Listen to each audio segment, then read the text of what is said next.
What's going on, everyone? Welcome back to another episode of Grid Live Encore. I'm Ben Schneider alongside Brandon Crossland and Casey Campbell. Brandon, Casey, good to see you. How are you doing tonight? Things are going all right. I hope you gentlemen are fine as well. Casey dancing along to the music there. How are you, my man? Pretty good, man. I just love the new theme song. So that's it's driving. It really gets you going. That's for sure. It does. It is. Well, this theme is about driving, and we're going to talk about a lot of it. But it should be fun. Lots of fun things to get into tonight. Yeah, it should be an interesting show. We got ARCA, trucks, Xfinity, and NASCAR Cup Series on here. So that's exciting too. Yeah, rare opportunity for us to talk about Cup because, of course, it was a Sunday night race. So no opportunity to do it on wrap-up last night. I think wrap-up would have started far too late for that. But we've got you covered here on Grid Live Encore. But before we get into it all, as always, I want to give a shout-out to our Patreon supporters, Colin Deschelle, Mark, Robin, and David. Your support means the world to us. It's what allows things like Joe Samniego going to Portland again for the Formula E race to happen. And if you continue to support us, if we get more people on board, maybe we can bring Josh out there next year as well when they come back in 2024. Or if you'd rather make a one-time donation, you can visit Buy Me a Coffee. Link to both of those in the description box below. And of course, as always, follow us on social media. Hit the subscribe button here on YouTube if you haven't already. Help us on our journey to 700, 800, 900, 1,000 subscribers and beyond. Now, before we get into the race recaps, I want to start with an open segment here. There's been a lot of talk about the return of NBC. Of course, it's the first race for NBC back on the Cup and Xfinity side of things. They'll have the second half of the season all the way to the end. And some mixed reaction, I think. A lot of fans relieved that Fox Sports is no longer broadcasting the races, and we're very happy with what they saw this weekend from NBC. Other people, I think, seeing flaws in the NBC broadcast as well as the Fox broadcast. I know I'm certainly speaking for our friend of the show, Matthew Owens, when I say that as well. But Brandon, I want to hand it over to you first, and then Casey, I've got a follow-up for you on the IMSA side of things as well, because I know there was a bit of a debacle there towards the end of the 6 hours of the Glen. But Brandon, what were your thoughts on NASCAR and NBC's return this weekend? To be honest, Ben, it really kind of felt like back to normal to me. As I'm okay, I probably have the opinion that's not really in the majority. I believe, in my opinion, that I enjoy NBC's coverage more than Fox. For NASCAR, and I know a lot may disagree with that, but I think they take it in a much more motorsport purist analytical approach, and the opposite of that would be entertainment approach. How do we make this fun? How much can we yell? Kind of atmosphere. Now, does NBC still have some of that? Do they still show the mechanical bull? Yeah, sure they do. But, they know when. I think they've got a better grasp of when that is appropriate and how much of it to have and when it's best to leave that out. Example, 50 laps to go in the race. We're not taking fun shots anymore. We're talking about the race. But so for NBC's return, I really did just see the Xfinity Series broadcast, and I really didn't have any problems with it. Now, if I went back and dissected it, I probably would have found some things wrong. But for the Cup side, really being there this weekend, as you can see the towel here, my wife and I got to go, had a great time. We got the racing electronics rental, so we heard the TV broadcast over the megahertz, and never really heard the TV broadcast quite like that before. But hearing it in real time was a lot of fun, and kind of hearing it in like worse than AM's radio quality, but it was still fun because you knew it was basically right on time. I think they were making great inputs, great insight, and of course there was a repetition of talking about Tootsie's and Daniel Suarez, things like that.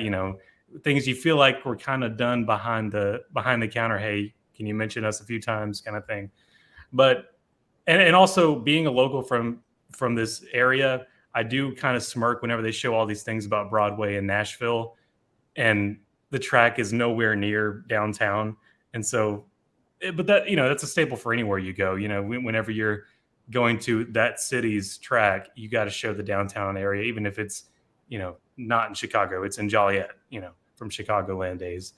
But yeah, I don't have a big problem with NBC's return. I know a lot of people do, and I know what they're talking about. And there has been times when I have thought, yeah, nothing but commercials. Am I right? But I didn't see the commercials this time that much, so I guess I'm not good to talk about it yet. You may have to ask me after Chicago. Yeah, well, I think Chicago's going to be a big test. I think that's, Brock Beer was Yeah. saying this on his stream last night. This is going to be like their version of the Clash. This is a big, brand new event that they're going all out for. I mean, I think they, on multiple occasions, went live to Parker Kligerman, who went over to do some live reports from the city of Chicago to get ready for the coverage next weekend. So that's going to be interesting. I think we'll have a better grasp of, where NBC is after that race.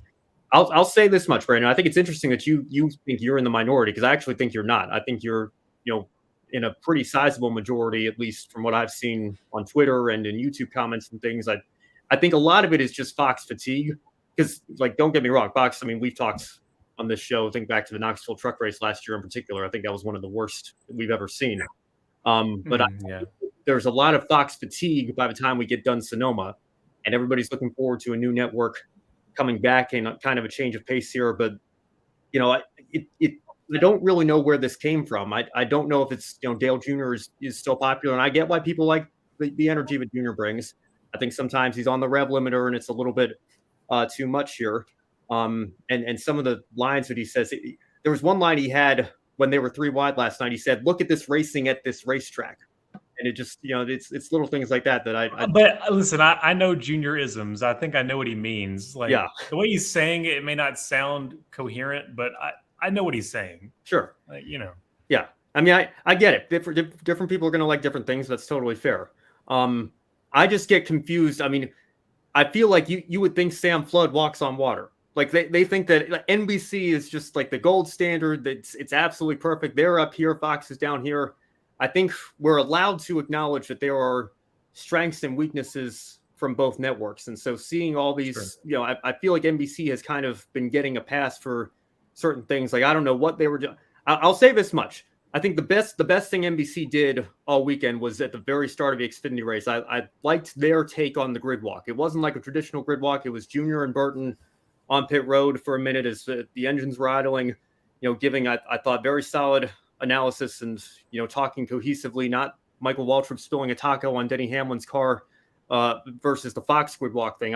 I think that was great, but they seemed to kind of double down with that on Sunday. And I don't know if it was just because of the start being moved up and the fact that, there really was no pre-race coverage. I don't see why they couldn't have bumped off an old Law and Order rerun on USA or thrown something together on Peacock. But, whatever the case may be, there was no coverage pre-race, which, some fans didn't seem to mind. I feel like you have to at least do a little bit to set the stage going forward. But, the whole first part of the race, people, like you were mentioning, Brandon, I think they couldn't hear Junior and Burton at all.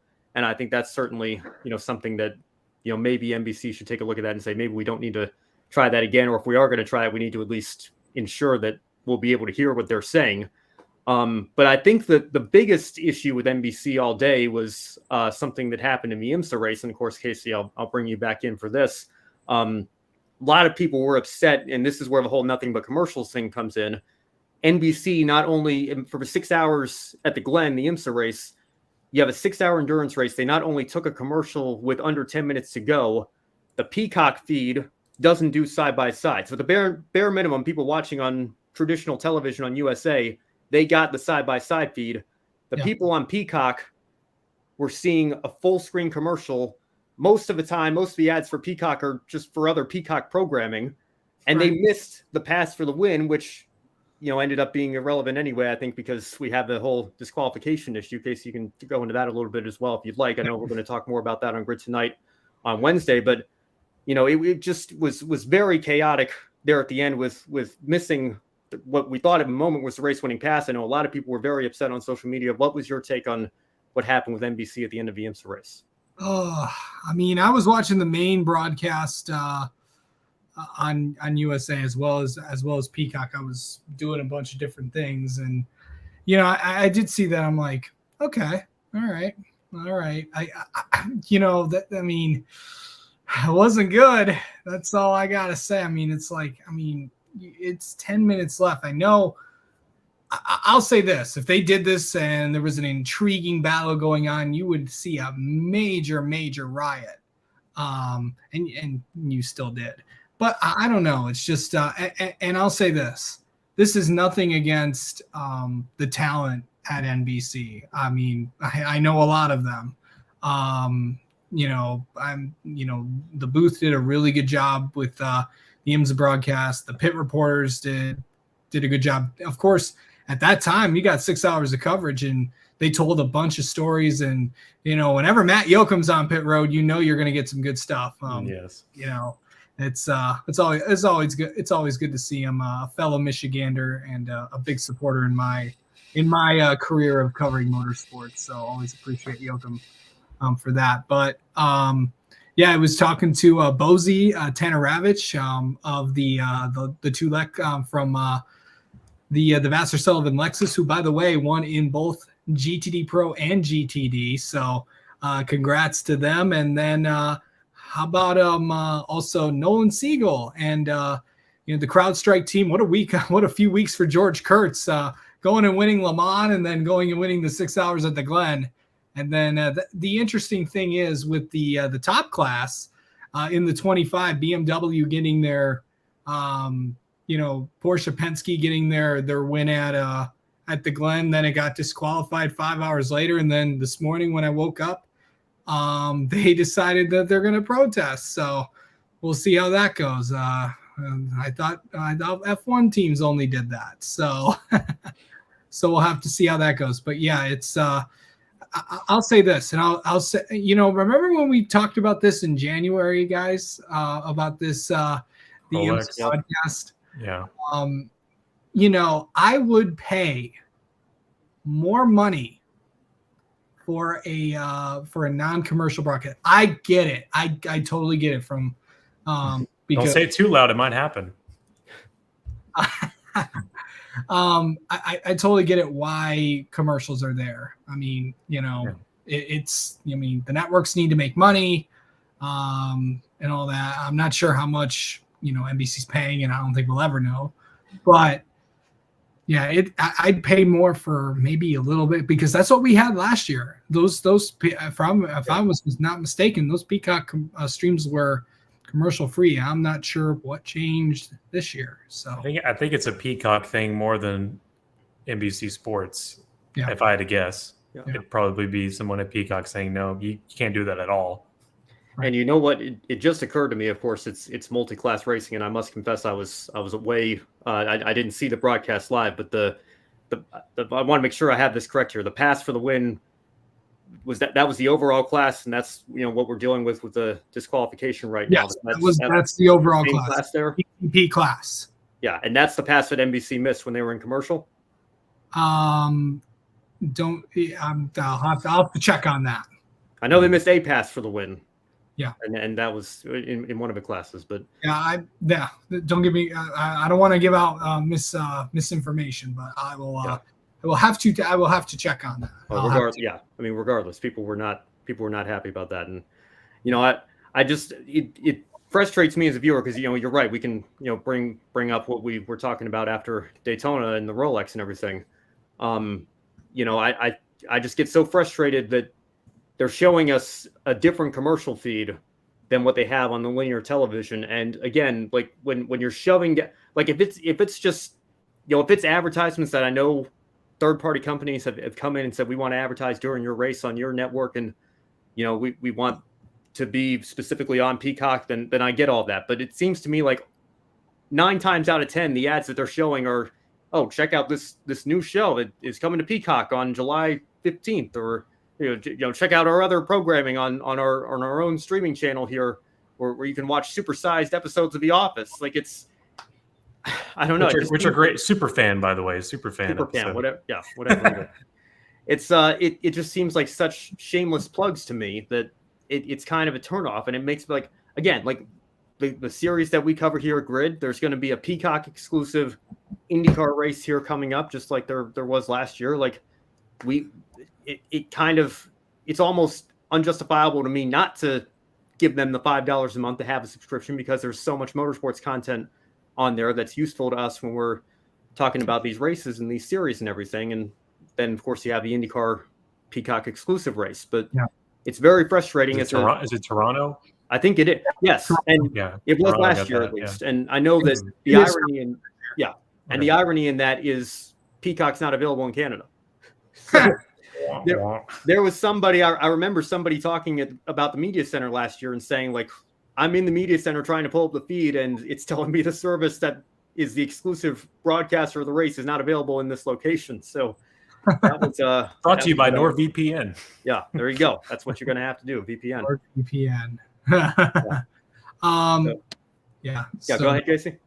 Oh, by the way, all the Indy Next races are on there. Let's see what else is on there. I believe college football games are also going to be on there. I believe Michigan's first game against East Carolina will also be on there. And of course, they also have that Sunday leadoff series that they do every week. MLB. Yeah, I believe next week is the Orioles and Twins. So that's kind of cool. Just like the Sunday. The Sunday afternoon game. Okay, maybe I'll watch this game and then maybe I'll tune into like NASCAR or something. So so it is a good product, but again, it's just that was not good. I will say one thing I do find frustrating about that is they can't put their NASCAR coverage for some reason also available on Peacock. Yeah, that's another thing I don't understand. That troubles me because sometimes those some NASCAR programs are the hardest thing to find because you can look through NBC's normal app, and then you can also look through USA, and sometimes it won't show up. I don't know if anyone else is having those problems. I think the interface it's one of the weakest out of all the different streaming services like Netflix, Disney Plus, Paramount, Max. I guess we can't call it HBO Max anymore. They dropped the Max. HBO, but just to clarify, I did go back in our chat. Kobe was talking as it was happening. He said NBC missed the overall lead pass in the final minutes. So that was what I thought. I just want to make sure we got that right. But Kobe's usually pretty on top of everything IMSA. So that's he and I talk throughout every IMSA race. So, and he'll have much more on Grid Tonight on Wednesday as well. So I think we'll wrap it up here with this. I think that there's been a lot of Fox fatigue, and I think viewers are excited for a fresh start here, and I get all that, but I'd caution against both looking at NBC and thinking that there's absolutely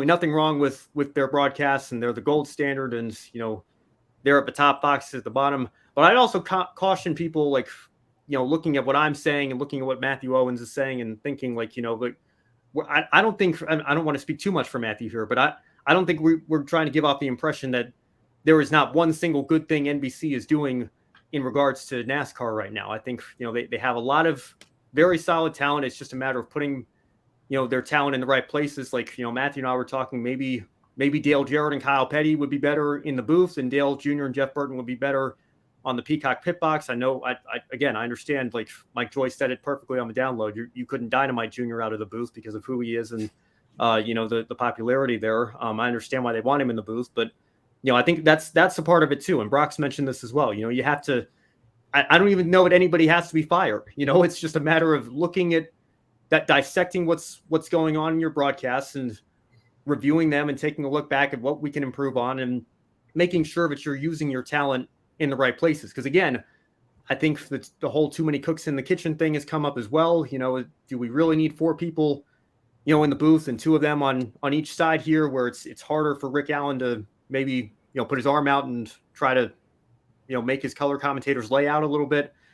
I don't know. I think I don't foresee too many major changes happening to NBC because this is the 9th year that they've, been back on the Cup Series coverage here. And, I think they kind of are who they are now, but, maybe it'll get a little bit better as they shake the rust off a little bit. Maybe it won't, but we'll see. It's going to leave us with no shortage of things to talk about here because I know, again, so many other things in this sport, fans have a very divided opinion on it, and that's great for us because it gives us something to talk about, and we'll go from there. Let me catch up on the chat here real quick before we move on to the race recaps. Adam Lemery saying Peacock will also have Big Ten football and basketball as well this year.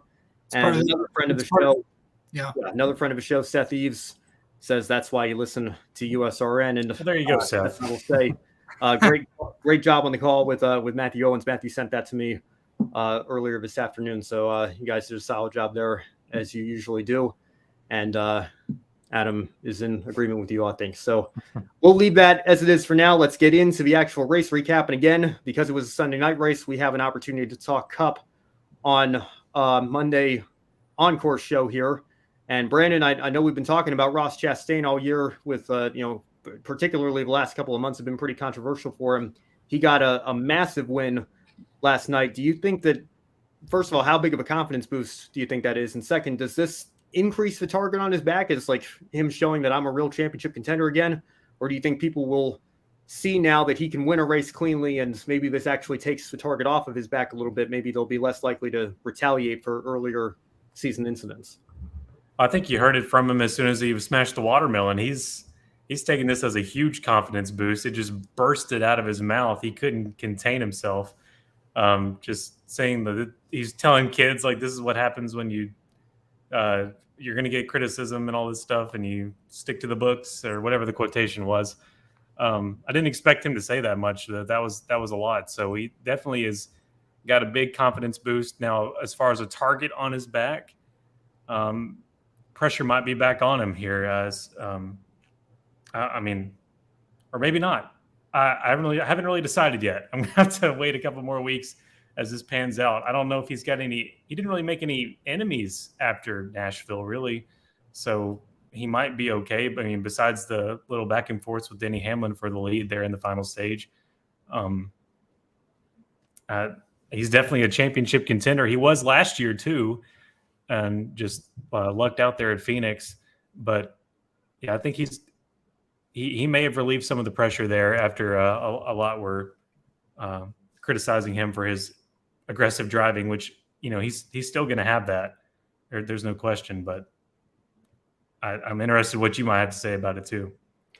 Well, first of all, I saw an interesting stat from Chesapeake Diecast on Twitter just a couple hours before the show. I missed the tweet when he first sent it out, but car number 1 led 99 laps apparently, and car 99 led 1 lap. So that was an interesting sort of numbers deal there with Trackhouse teammates. And unfortunate what happened to Daniel Suarez there at the end with Chase Briscoe. That was really kind of a weird fluke deal. As I think Suarez was going over to congratulate his teammate and ended up with some damage there. I don't know if he didn't see Briscoe or if Briscoe didn't see him or what happened, but it bent the toe link out of his car. I don't know if you could tell from the stands, Brandon. Yeah, I didn't really notice it, but I did hear. We were listening to Chastain's radio, of course, like the last 3 laps and everything, and his crew chief was telling him, like, go over to turn 4. We've got some people that want the burnout in front of them. I guess so. It may have been some folks with Trackhouse being the home track, and so that he wanted to get over there as quickly as he could. Yeah, well, an unfortunate deal for Suarez for sure to have your car damaged. There at the end of the race after you're on the cool down lap and everything. But I'm sure Trackhouse isn't going to worry about that too much, because obviously the much bigger deal is that they got to win with their other car, Ross Chastain, and Justin Marks was on Sirius XM radio earlier this evening. I was listening to that back on the drive home and talking about how he feels like he's got another bullet this weekend with SVG coming out on the street course, and he's going to be in the Xfinity race in the colleague car. So it's a good time to be at Trackhouse right now. A good time to be Justin Marks, and I got to say, good time to be Ross Chastain, because this is something that he desperately needed. And I don't think anybody's ever questioned Ross's talent. I think Ross is certainly somebody who is going to give 110% every single time he's out there. He will get more out of a car than he's supposed to be able to get out of the car. But he's also not afraid to be aggressive. He's not afraid to think outside the box, as we saw at Martinsville last year with that move that's still getting talked about all over social media. I still can't get over that.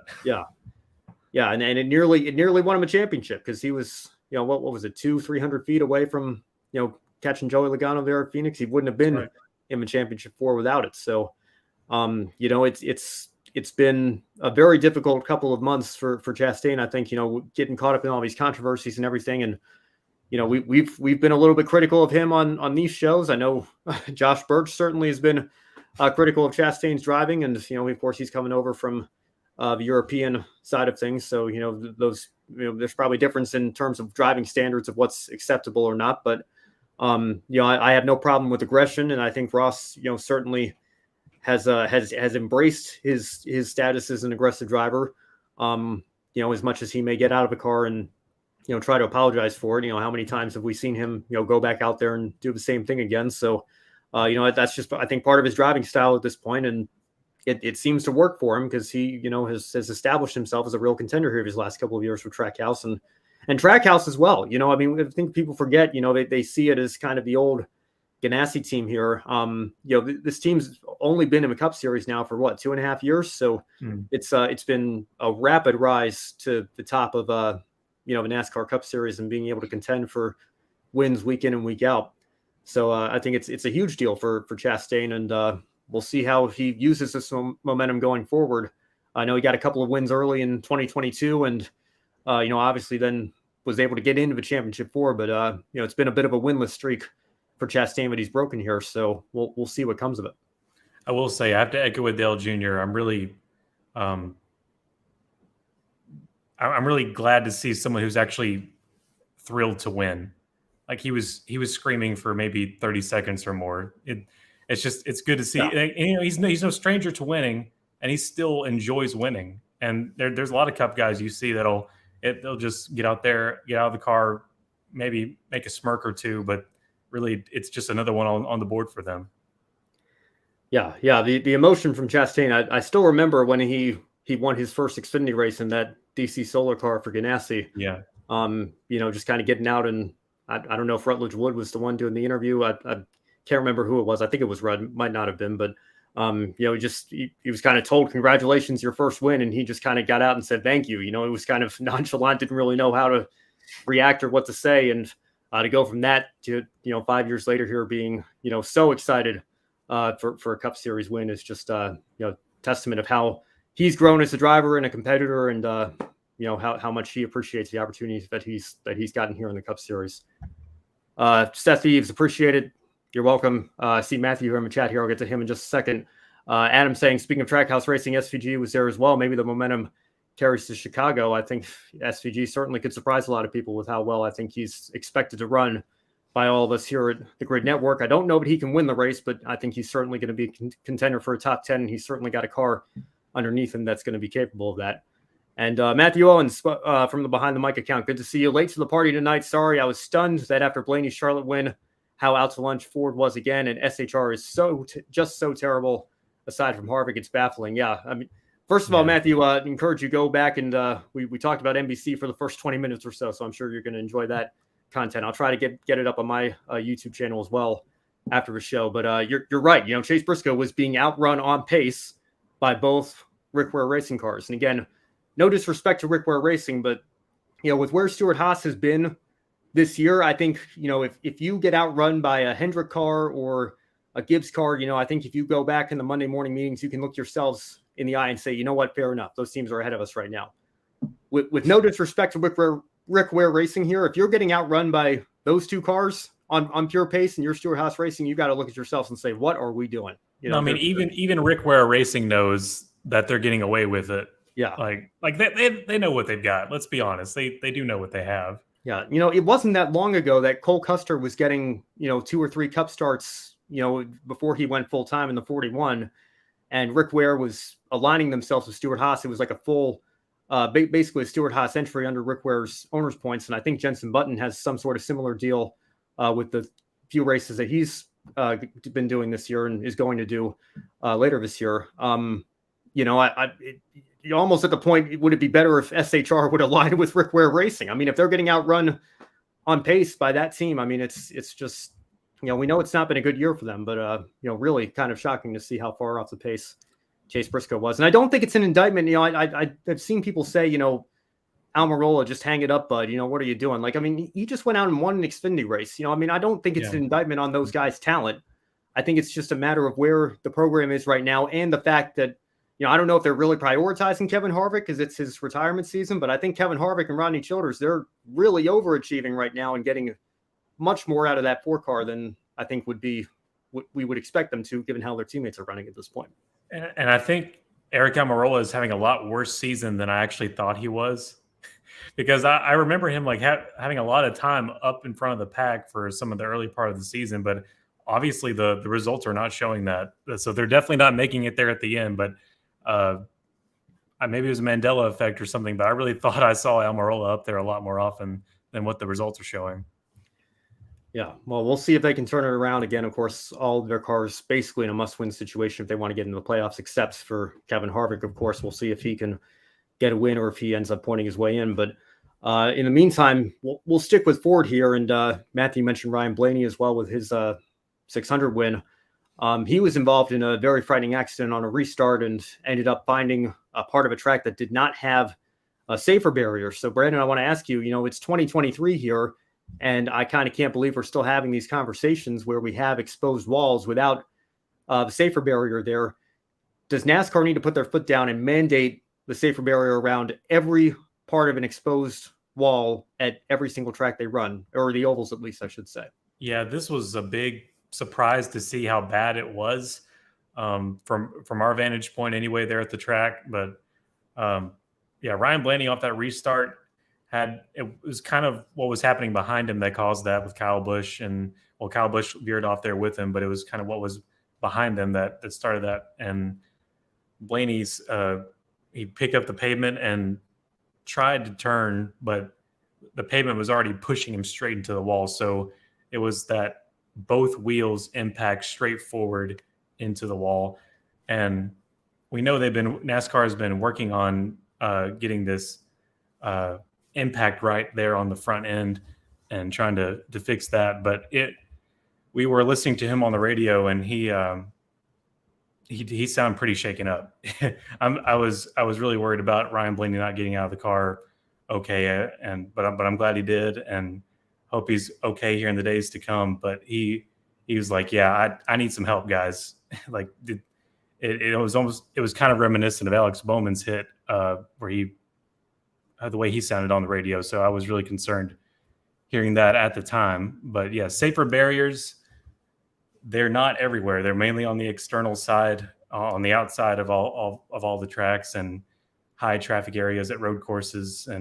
But we really need to, I agree, we really need to take another look at safer barriers, especially here in the present day. We've had a long time to have safer barriers around. And it's shocking some of the places on circuits where we don't have safer barriers yet. And I get it. That's a highly unlikely area where they'll ever have a hit. And so it's cost effective not to put it there. I guess that's the reasoning behind it. But in the moment, I was thinking, well, definitely after this year, they're going to put a safer barrier right there at least. Yeah. But the question is, how far do you go into your budget to make every wall everywhere safer? No pun intended. But I think that need will arise, and that definitely will be something they'll talk about in a boardroom over the next year. I don't know if it's just because Nashville Superspeedway was off the calendar for so many years, but I can't believe that, if Kyle Busch's Xfinity wreck at Daytona in 2015 wasn't the catalyst for, putting a safer barrier on every inside wall, even if you think they're not going to hit it there, because, that's just, simple fact of nature. If a race car can find an unexposed part of safer barrier or a part of the wall that doesn't have that, it's going to, you're going to see a crash there eventually, So, I mean, the race car will find it, and it found it last night, and it's unfortunate for Ryan Blaney. I hope he's doing all right, because like you mentioned, Brandon, it seemed like he was quite shaken up in his interview and everything, and certainly hope that it's nothing too serious and that he'll be able to, come back and run Chicago next week. But, it's just an unfortunate deal for everybody, and, for NASCAR as well. I know they pride themselves on their track record with safety, and there have been a lot of concerns over the last year and a half with the next gen car, and they certainly didn't need an incident like this at one of their newer tracks, or I guess new to the calendar tracks after having been away for a long time. I know we raced in Nashville in the late 2000s, early 2010s, but I think that you're right, there definitely needs to be a conversation, and I would be very surprised if that wall is still not protected by safer when we come back there in 2024. I really want to applaud NASCAR for the past, or a few weeks ago or so, on their official YouTube channel. They had a very detailed video about that exact spot on the car, that front impact zone. and how it crushes, and what they were doing, what they were currently developing and working on, make that safer and more of a impact harnesser. I'm losing my words here, but taking that impact away from the driver directly. Right.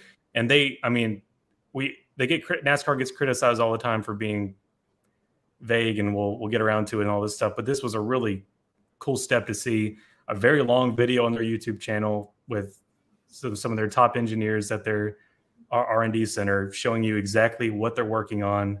And I thought that was really cool to see. It was a big win for NASCAR. And I think that came out a few weeks ago or so, but I was really impressed by it.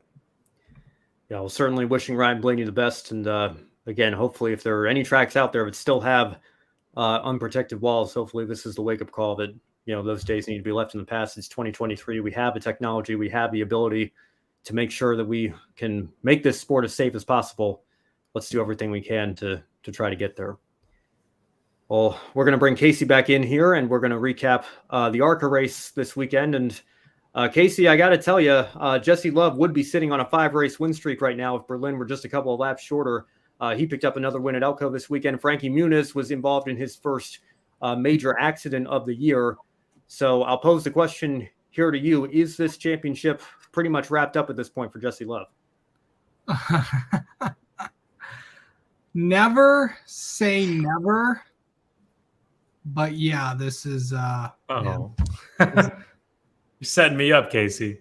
Yeah, this is gonna do. I mean, it's not like last year where you had a bunch of guys going for it, but I mean, there's even talks about Muniz not possibly running the full season. As we talked about last week at Berlin, I did hear about this when I was there talking with Mark Rett, the team owner. And then, of course, if you saw Frankie put out a big, massive a tweet thread and said that they need partners. And from my understanding, and I think Mark Crystal from Front Stretch, I know, did a very detailed article on this. It seems like the second half of the year is where I think they're good to go for the first half, but the second half is there's still some gaps and they need to fill it. So we'll just have to see what happens there. Obviously, from what I understand, they will be at Mid-Ohio. So we'll just have to see how it goes. But did you notice all the contact between all the cars, the 18 and the 20? Yeah, that was fun to watch. Yeah, very interesting stuff there. I guess we'll follow up with that here in just a moment. I just want to clarify, you mentioned Mid-Ohio. That's one of the few tracks that Frankie has raced on before, thinking back to his open wheel career. The impression that I got talking to you last week was that they'd be willing to field an unsponsored car for him if they had to. They were dedicated to running the full season. But this crash, having set them back a little bit in the points, Jesse Love running as strong as he is, maybe the championship's an unrealistic goal at this point. Does that maybe play into their decision to, maybe we should go all in on a handful of races rather than just trying to run the full schedule for the sake of getting the full schedule in? I mean, I think at this point you don't really know. You look at Greg this is not the first time we've had to deal with this. Greg Van Elst was in a similar situation. So that's going to be an interesting development to follow. Obviously stay tuned to all of us ARCA reporters and right here at Grid, we'll try to bring you as close as we can to that situation. But tough all around for that 30 team, and we'll let you know what their plans are. From my understanding, they will be at Mid-Ohio. They'll be at most of the NASCAR corresponding tracks. I'm not sure about others, but we'll have more as it gets reported right now. And of course, you see on the results there, Frankie having to settle for a 16th place finish in the number 30 car. Casey, since you brought it up, I guess we'll talk about this a little bit. Of course, there's been a lot of tension between Jesse Love and Sean Higurani, the Venturini teammates, and the driver of number 18, William Sawalich. I personally don't feel like I've seen too much from Sawalich that warrants such, dedicated hatred of the kid here. He's just starting out. He's, clearly got a lot of speed and a lot of talent. I've seen him move a couple of people up a lane. I don't feel like I've seen him right rear hook anybody or intentionally dump anyone going into a corner. I think he's raced hard but fairly and aggressively. I can understand why they might not be too thrilled with him, but they seem to be bringing it up in almost every post-race interview, and we saw some contact between the two teams last night or this past weekend here. What's your take on the whole situation between Venturini Motorsports and Gibbs and Swallows right now? Well, this goes back all the way to Ty Gibbs and Corey Heim back in 2021. I mean, you notice the broadcast kind of went back to all those moments, and I was actually talking to one of our Quickie Driver Development Program drivers during the race, and we were talking about that battle between the 18 and the 20, and I was looking back at all of them. I'm like, I was at a few of those things. So if you go back to, Winchester 2021, Elko 2021, Toledo 2022, when Sammy Smith and Jesse Love, go back to Flat Rock this year with Sean and William, and then of course Berlin with William and Jesse, and then of course this past weekend. So this battle is not over. This will be continuing throughout the season, and it's going to be very interesting to see what happens next week, because we're going to the first road course of the season, Mid-Ohio. And by the way, if all goes right, I think I might be at that one. But it should be a pretty good show, as always. But and also, I believe some of the truck guys might be in that race, maybe to just get some experience in there, because of course this is the second only race that the trucks have been to. Obviously, ARCA's been there the past 3 years since they joined with the Xfinity Series back in 2021. So it's a very, it's a road course that races like a short track. That's what my good buddy Jay Buford described it to me as. So it's a lot of tight turn. The keyhole is going to be really, really, really tight throughout there. But it's going to be an interesting battle between that 18 and the 20, and really just those two teams have just gone at it for so long. I mean, whether it was Joe Gibbs Racing or whether it was Kyle Busch Motorsports, of course, last year it was KBM, but it's not over, and it won't be over for a while as long as those two teams are in ARCA. By the way, next race for the ARCA platform will be next week at Irwindale. The ARCA Menard Series West will take to the track. That's at 10 p.m. and our good friend Charlie Crawl will be calling that one. And of course, you can hear me talk about it right here, same time, same place, on the one, the only Grid Network. And I believe, you can correct me if I'm wrong, I think John Hunter Nemechek ran Mid-Ohio last year. Is that right? Yeah. So, he did. Yeah, there was. If you remember, there was a lot of conflict after that race. I knew it was one of the truck guys or Xfinity. Yeah, so would hardly be unprecedented if we saw a couple of those guys pop up. Yeah, I would not be too surprised if we see a lot of those, a lot of the guys that were in the truck series in that race. We saw a lot of them last year, and turns out one of the ARCA regulars won that thing. Of course, Taylor Gray won that thing for, or what was then David Gilliland Racing, and of course now Tricon Garage. So. Should be an interesting race there. Should be an interesting race this weekend at Irwindale. But we got two more races to talk about, so I think it might be time to bring Brandon back in. Oh, let's bring Brandon back on the screen here. Let's talk about what? You catch a nap in there, Brandon? What did I miss? Just the ARCA discussion with me and Casey, but. I wasn't sleeping. What? By the way, I do want to shout out Brett Stover. Pretty good redemption call last week. I know people got on him about the final lap, and not too bad on his first broadcast. He did a lot better on his second one. And obviously, when you've been in television for so long, you kind of know how to, weave your way through a broadcast. And he, the jack of all trades, he looked it up. He's called pretty much just about everything. So, yeah.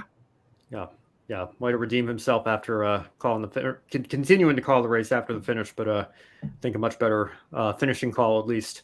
in his second go around. So Yeah. we'll move on now. And speaking of a truck series, nice little segue. Expecting a couple of them to pop up on the entry list in a couple of weeks in Mid-Ohio. But let's talk about the race we had this weekend in Nashville. And Carson Hocevar got a second win on the season. I know there's been a lot of talk about him. Of course, he was in the Xfinity race as well. That one unfortunately didn't go so well for him, but recently subbed for Corey LaJoie as LaJoie was subbing for Chase Elliott in the Cup Series. So he's even gotten a Cup opportunity this year. Brandon, we know the kid's got a lot of speed. I know he's been a little bit controversial with some of the run-ins he's had, but do you think from a maturity and a talent and speed-wise, looking at it from both angles there, do you think he's ready for a move to Xfinity in 2024 or potentially a move to Cup? We know Junior Motorsports will have an open seat with their 8 car.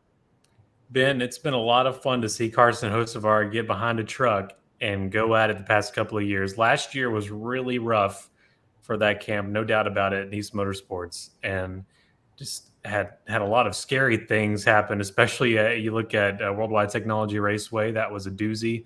And then you get to this year, he gets his first victory in the trucks, but it comes at Texas, and it comes in a really awkward position, if you want to put it that way. And I don't know if he was able to feel good about that win or not. I still look back at that and kind of cringe at it, but I know it's his first win in the record books. He got to have the 6 shooters and the flames behind him at Texas Motor Speedway, so that was taken care of.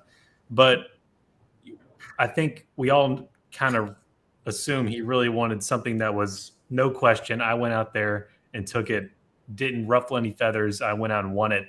And what better place to do that than Nashville on a big concrete track? And he did it this time. It was a great job, and I was glad to see that he actually got probably a win he can feel, a little more better about in the conscience, maybe at least. But does this mean he's going to go to Xfinity? Pump the brakes. we may have to wait a little bit. He's a really talented driver. He's taking the time he's needed, and he's got those Xfinity starts. And I think he's got the Cup starts now. He's got a few of those already under his belt. Now, it doesn't matter what I think, but he's probably going to go to Xfinity next year. But I think we should slow down, get some more time in trucks. But I'm always hesitant about this. I'm not in their career. I'm not in their shoes. So he might be moving up to Xfinity, but who knows? Casey, I know you follow silly season very closely. Obviously, there is an open seat at Junior Motorsports that's going to be vacated by Josh Berry. I know Dale Jr., you mentioned just this weekend that, Carson Hocevar might very well be on Junior Motorsports shortlist. Do you think that would be a good fit for Hocevar should he get the call up? Yeah, I think, he is, I know that it's also not the only Carson that is on that short list. And I mean, I've even heard that he could be heading to the Cup Series potentially, but it's there's a lot of prospects in Carson Hocevar, and he's a very talented young driver. The conversations that he and I have had over the years, it's been fun to get to know him. One of the best personalities in the garage area, and he's really learned a lot. He's becoming more talented every day. A lot of the credit goes to just his work ethic, and I know that Phil Gould's meant a lot to him as well, his crew chief. So. It's good to see that 42 team get a few wins. This is really, I think, the big statement win that I think he was looking for. Yeah, Texas was that, and you could say what you want about that, but at the end of the day, you won the race and you got the checkered flag. So he's got 2 wins this year, and I think he's going to be a big force in the truck playoffs. So usually this is the time that I like to go on and give some shout outs to some people. All right, here we go. We got Bailey Curry in 5th place, guys. How about that? Pretty good effort for that. I know Bailey's had an interesting year. I know it started in the Xfinity Series, but that looks like he's going to be, and he's actually working in the shop at East Motorsports. And he's, I think I saw this from Chris Knight and some others, that he's actually going to be in this truck the rest of the season, except for Mid-Ohio. Connor Daly's going to be in that truck, so it'll be good to see Connor back in a motor vehicle. I know he's not going to be in the IndyCar series. I know he had know he just split from Ed Carpenter Racing not too long ago in the IndyCar series. So good to see Connor get another chance in a truck. Looking to get those opportunities, but also another good effort from Matt DiBenedetto. Chase Purdy in 6th, really looking good there. I'm not sure if that 4 truck's going to get in the playoffs, but there's only 3 races left, and we'll have to see. Jake Drew, 12th place, got a big time go at it. First, his truck debut in 12th place for ThorSport. Good to see the 2022 ARCA Menard Series West champion make his truck series debut. Another good effort for Tony Brininger in 17th. I know you'll have more on that in the Women in Motorsports show. Now go back to the top 20 for a sec if you could. Nick Lights of Young's Motorsports. And then how about Mason Maggio getting a top 20 in a Rayum truck? Obviously, Mason appears on my channel a lot.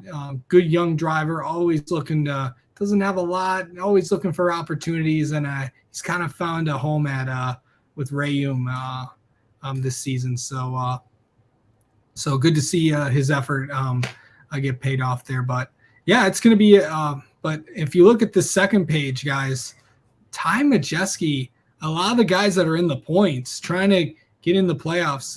Eckes, of course, is safe because with those wins, if you look at guys like if you look at Haley Deegan and Ty Majeski and Raja Karuth, guys trying to get in the playoffs. I'm looking at got the truck playoff grid coming up here. Majeski should be safe with the plus 86, unless something catastrophic happens in these next 3 races. But then I think it gets really interesting when you look at who's going to be in. You got Crafton at plus 10, DiBenedetto plus 14, and then Nick Sanchez is the last one in at plus 6. So, and then you got Stuart Friesen and Tanner Gray below the cut line.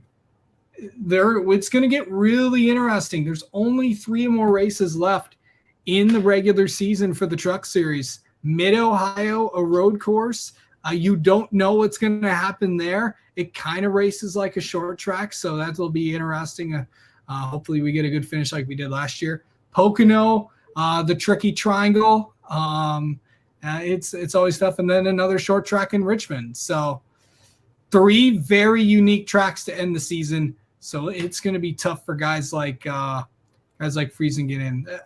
By the way, who are you guys most concerned about getting into the playoffs? This could be someone that I just mentioned that's above. Obviously not guaranteed by wins. Obviously the guys with wins are obviously good to go. But who's on your radar of possibly not making it in? Brandon, do you want to take that first? I was going to let you take it. I got to think about it for a moment. Well, I'll tell you what. I know you brought up the ThorSport camp a little bit. Obviously Haley Deegan's in a must-win situation, but you're right. I want to give a shout out to Jake Drew, who was making his debut with ThorSport this weekend. And if the race had not, got that late caution to come out and kind of reshuffled things a little bit with the pit stops, I think Jake Drew was on his way to a top 10 finish in his Truck Series debut with that team. And Haley Deegan, to put it mildly, it hasn't been the step forward that I think a lot of people were expecting getting in the ThorSport truck this year. I know she got a top 10 at Texas. I think that's the only top 10 she's had all year. So, it's been an unfortunate run for her, and she's obviously in a must-win situation. But I'd be concerned about her for the playoffs. Obviously, she's got to go out and pull out a Hail Mary there to try to win the race. Apologize. Are we having some internet difficulty here? We did for a little bit, but I think we're good to go. Okay. Yeah. So sorry, kind of lost my train of thought there seeing that message. But Raja Karuth, that's the one that I wanted to bring up. Felt awful for him because I think right as he took the lead, that's basically when his car went into fuel pressure issues, and that kind of ruined his night. So, an unfortunate deal for him. But I know he's showing some speed. He's improving. He's, maybe going to be starting to be a more regular contender for wins. Maybe he can squeak his way into the playoffs as well. But those would be some of the drivers that I would be looking out for. Obviously that they have a lot of attention surrounding them. From what they've accomplished in the lower series, deservedly so. Hasn't necessarily been the start to the year that they would have wanted, but they got 3 more chances, like you were mentioning, Casey, to fight their way into the playoffs. And obviously a win is the automatic ticket. We'll see if they can pull it off in the next 3 races. Yeah. Well, Ben, I don't know if there's many I could mention that you haven't already mentioned there, unless you didn't mention Matt Benedetto. He's been having some good success there up front, but I really don't know. I really am unsure if they can seal a deal unless he can pull something off like Talladega again, honestly. But we'll have to see. Of course, I'm concerned about Benedetto got that win at Talladega last year. Go ahead, Casey. Yeah, I'm concerned about Matt Crafton too. It's just that 88 truck's just not. I mean, remember they changed crew chiefs again, so Jared Prince is working with that 88 team. If you remember, Shane Wilson, who was working with that team, they made another crew chief change on the 88. So we'll have to be. I'm going to be interested to see what that team does. It's going to be I think it's just going to be another point your way in for Matt Crafton. So we'll just have to. He's got to get a win. That 88 truck's just got to find a way to get to victory lane. Now, one more comment from Matthew Owens here, and then we'll move on to Xfinity. He says, "I love Carson Hocevar, and it was so good to see a sane truck race for a change. Refreshing." How about that? Yeah. There you go. Yeah. I gotta say, there was a phone left on the racetrack too. Yep. There was. I remember that. Yeah. It was. Yeah. I forgot what was on the back of it. It's irrelevant. But it was on the back of the G. It was actually Tim Silva. His phone was left on the G2G truck, and I'm like, oh. Okay, gotcha. Yeah, I got to say, it was, I think, a very good weekend of racing. The Cup Series as well. I think, a nice, clean, sort of natural procession there. I think it was, a very solid weekend of racing in Nashville. And Brandon, of course, you were at the track, I know, for the Cup Series at least. Yeah, I was just there Sunday, but that truck race, it felt like old times, man. That's back 10 years ago. That's all we had was trucks and Xfinity, so it felt like old times. All right, well, let's move on here to the Xfinity Series, and it was a Cup regular, AJ Allmendinger taking the win. And Brandon, I look at AJ's results this year. Of course, he's only limited to a few starts now, but he's back full time in the Cup Series.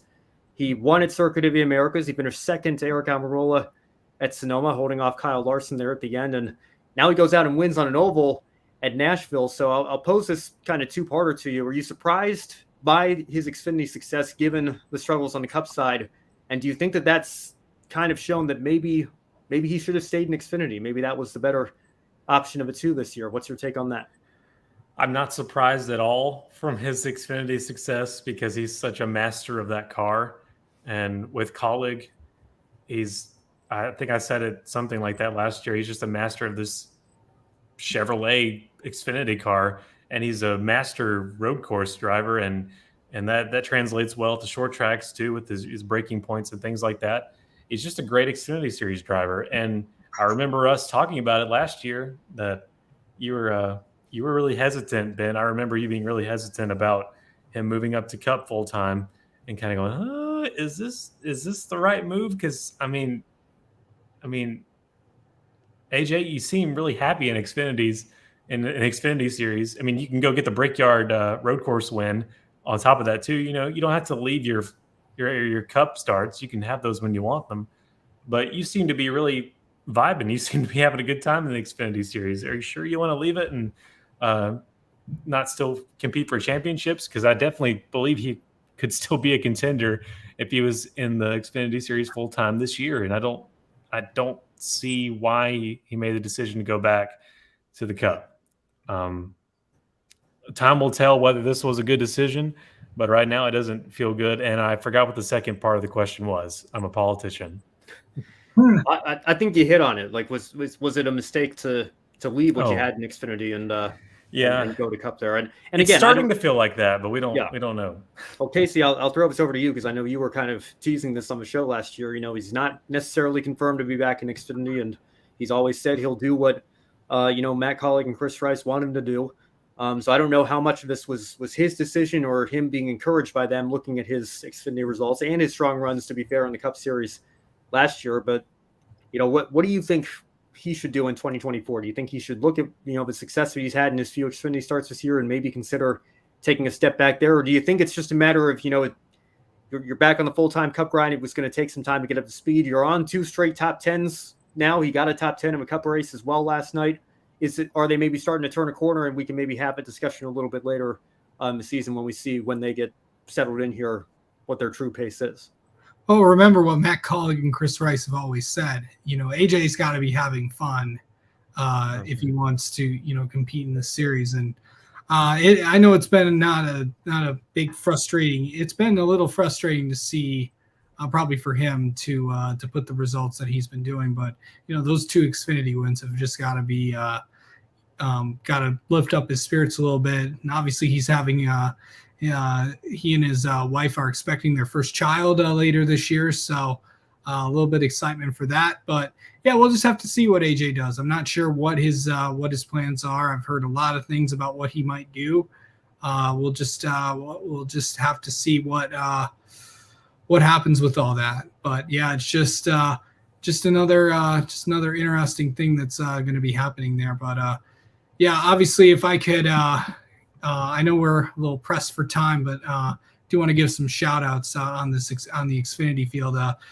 Sam Mayer has really impressed in these last few races. There was a time just a few weeks ago that he was on the cut line. He was below the cut line for a little bit, if I'm not mistaken. And then in the last few weeks, he's really gotten the points up there. That one team's been just really consistent and really getting the runs he needs. Another good, by the way, good run for Riley Herbst as well in P2. I think that's his best finish that he's had, which since he's joined Stewart-Haas. So a good run for him there. But I just wanted to shout out those 2 drivers. Zane Smith in 7th in his return to the Xfinity Series. Remember, he did run an Xfinity car for Junior Motorsports back in 2019. So good to see Zane have a good run for in 7th, both SHR cars in the top 10. And then how about Parker Retzlaff getting a top 10 as well, and just continues to impress for the Jordan Anderson team. And shout out to Jeb Burton in 13th. So a good run for them, and a good run for Kyle Weatherman in 18th, making going to JD Motorsports. But yeah, this was not a very good day for some drivers. Like Brandon Jones is just that team just cannot get put some solid runs together. I just don't know what's going on with that 9-10. But obviously, if you remember, they changed all the crew chiefs around.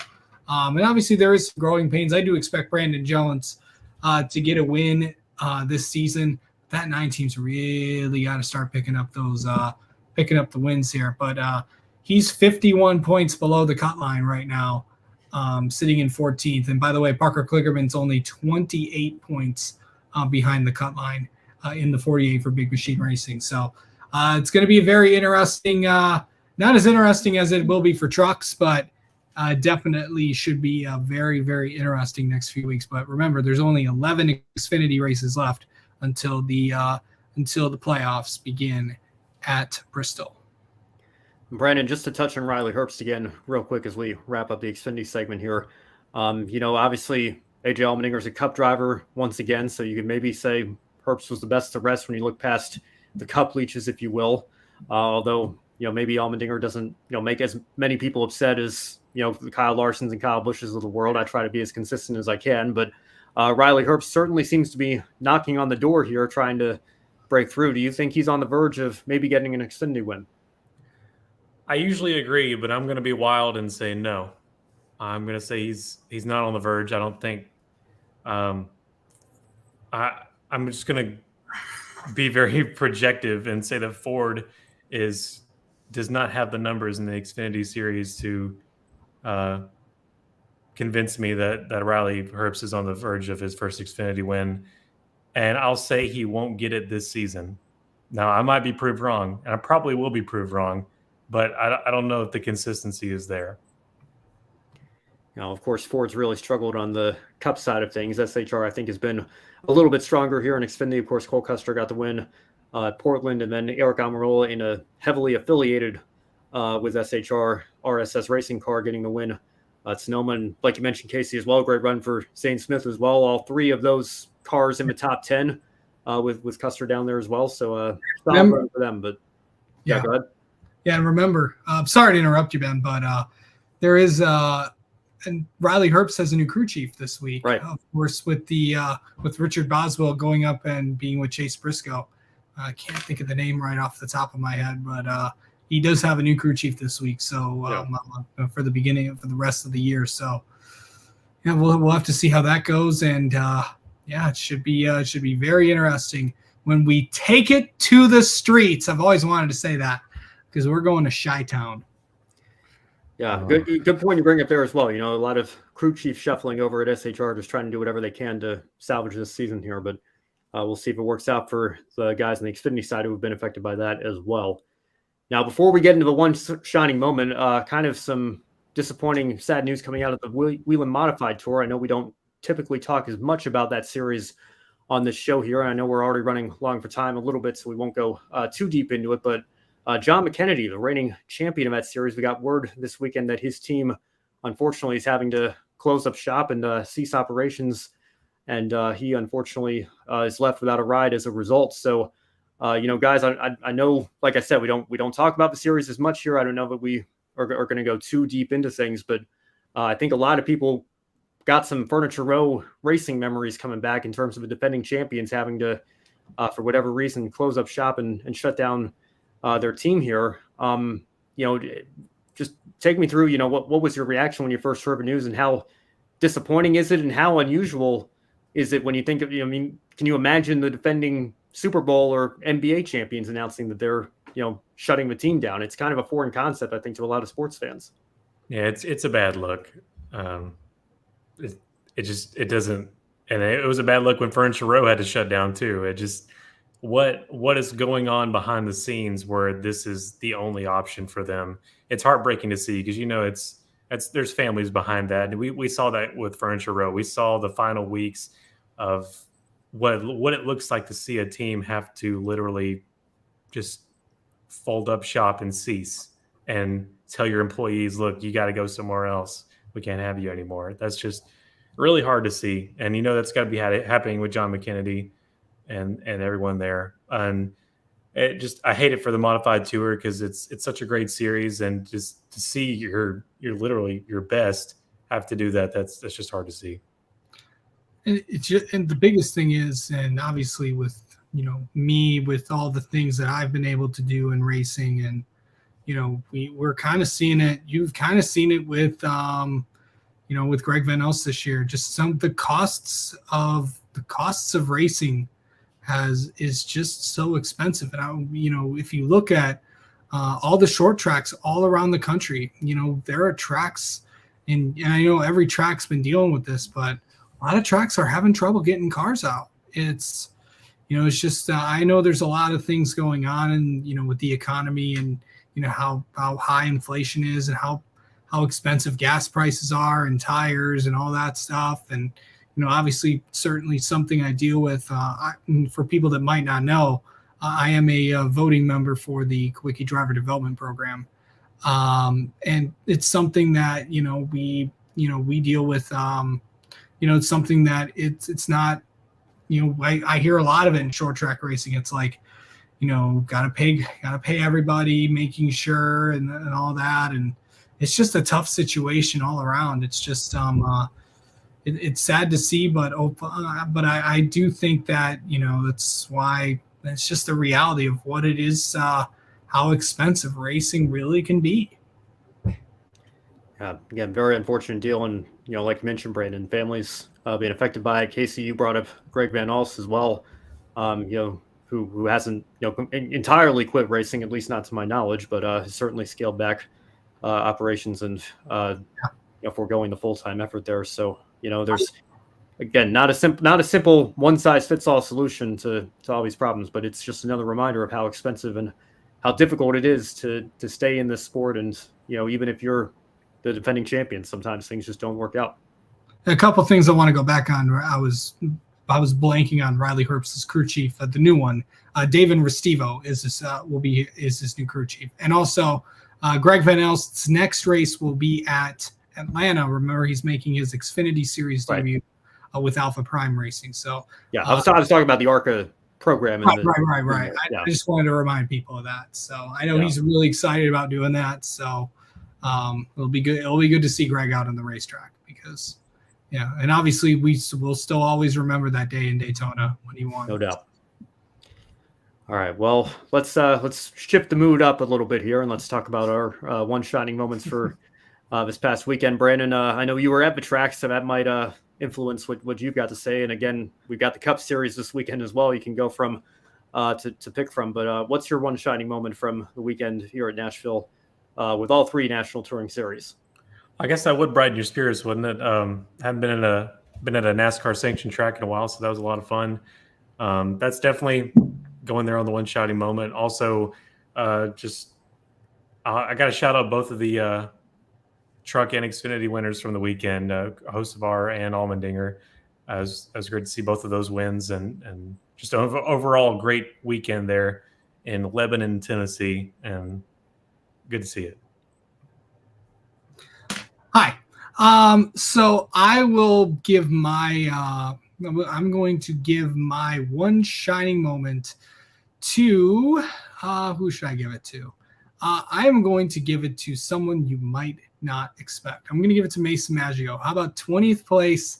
Of course, running for the Reagan brothers. It's a good run for that team. Just a driver that's obviously appears on my channel a lot, but just someone that just gets every opportunity that he can and makes the most of it. He wasn't even supposed to run this race. Got a call late last week and just got it done. So congrats, bud.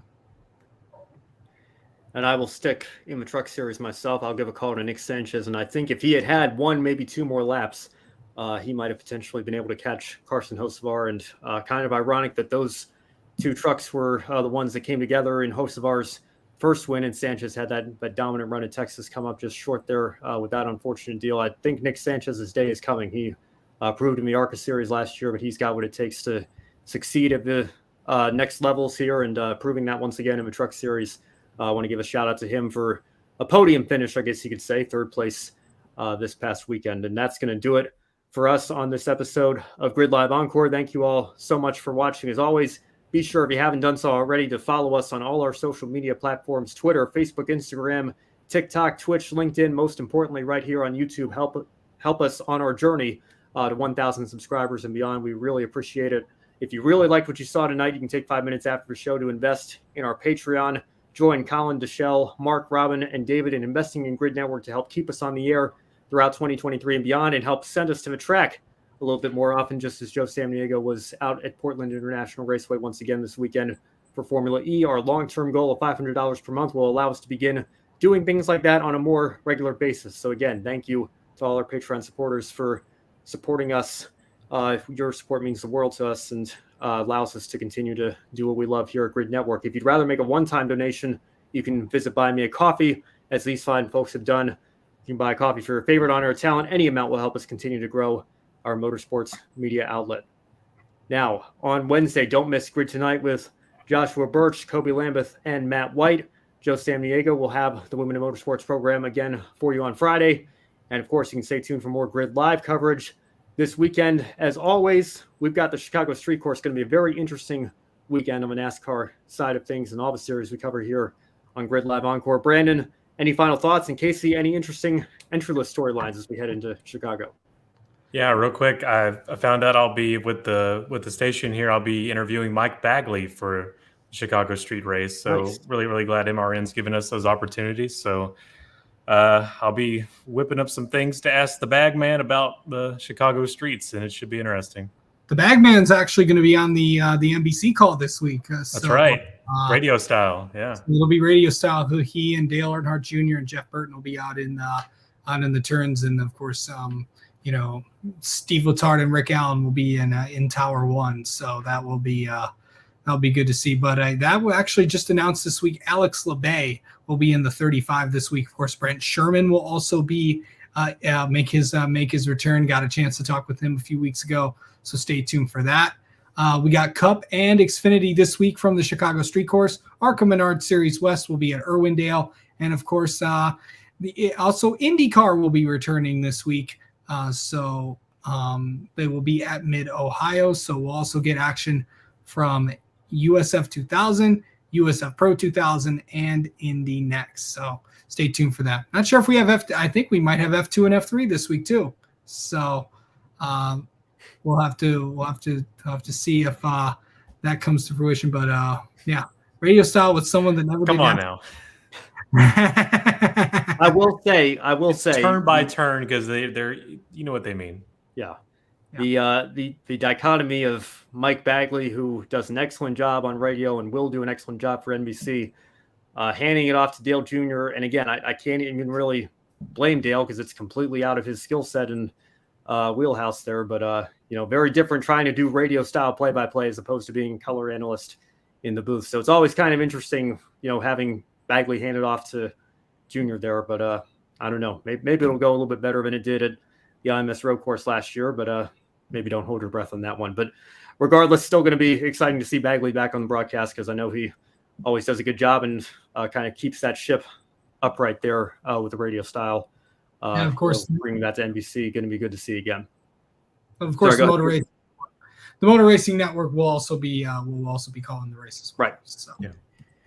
All right. Well, for Brandon Crossland and Casey Campbell, I'm Ben Schneider. Thank you all so much for watching, and we will see you on the next episode. Have a good one. Thank you for watching us right here on YouTube. Be sure to subscribe and check out some of our other videos, including Life on the Grid, where we interview folks from the motorsports industry. Thank you for watching. We'll see you next time.